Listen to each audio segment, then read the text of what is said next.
First off, while I have strong opinions on Donald Trump, that's not what this is about. I'm not going to promote him or bash him. This video is going to analyze how his campaign will possibly transform politics by creating a new political system. While the United States has always been, for the most part, a two-party system, the two parties, what they fight over, has changed over the years. Since you can never please everyone, those not paid attention to will form third parties until they become a relevant issue again. And when that happens, the system shakes up. I won't go into every single party system we've had in the United States, but we are currently in our 6th. So what is a party system exactly? Well, basically, it's what each party caters to. There are always a ton of demographics that you try to appeal to as a party, and you'll have to pick multiple ones to be substantial enough. Thanks to many factors, the importance of these demographics have changed over time, which means eventually the party will have to change what it appeals to stay relevant. What forms the 6th party system? Well, the 6th party system began as a transition in the 1970s and completed with Ronald Reagan's presidency. Thanks to President Franklin D. Roosevelt, the Democrats became a more liberal party and promoters of government welfare. The Republican Party in the past had always been pro-business, but also socially liberal. As you can see by these maps, notice the stark differences of this election versus 2012. However, the Democrats attracted enough groups to basically have a great amount of victories.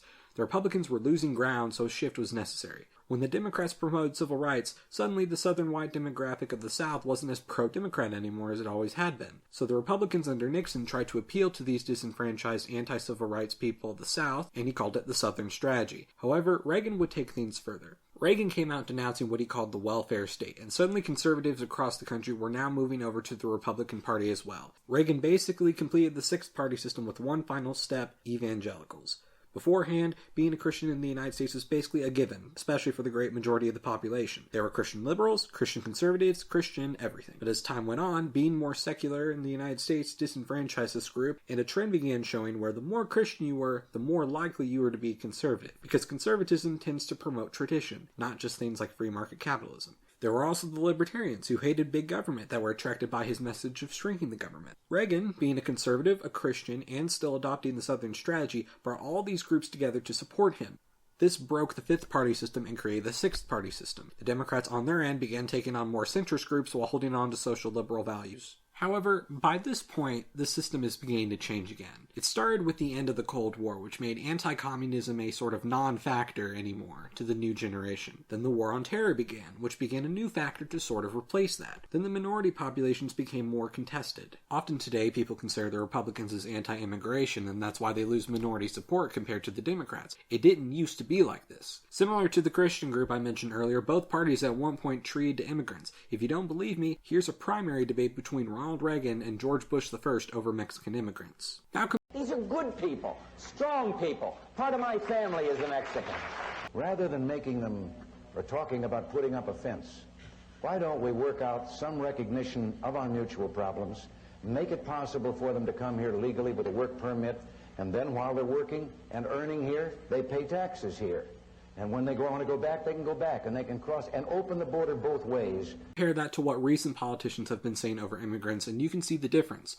2016's Republican primary has essentially broken the 6th party system. Each of the major groups that Ronald Reagan catered to was represented by a different candidate. Rubio represented the traditional conservatives. Rand Paul and Ted Cruz catered to the libertarians. Then both Rubio and Cruz tried to cater to evangelicals. Kasich represented the moderates. Meanwhile, you have Donald Trump with some ideas that are normal for Republicans and newer ones that are radically different. No Republican candidate for president has ever promoted the idea of a wall.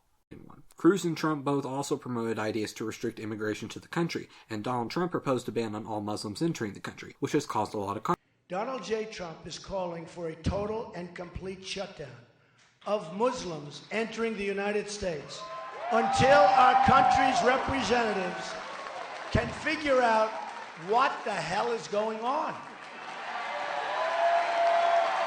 Yet surprisingly, he has also been socially kind of towards the middle or even left on some issues. So if Caitlyn Jenner were to walk into Trump Tower and want to use the bathroom, you would be fine with her using any bathroom she chooses? That is correct.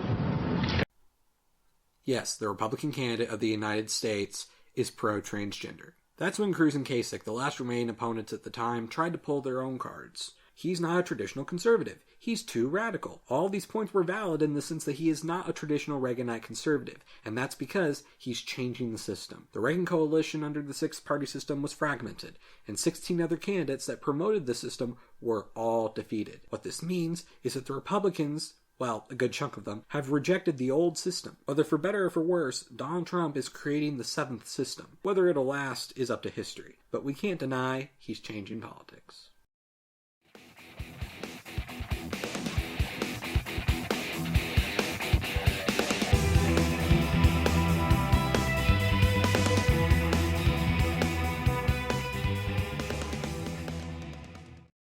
We won with poorly educated. I love the poorly educated.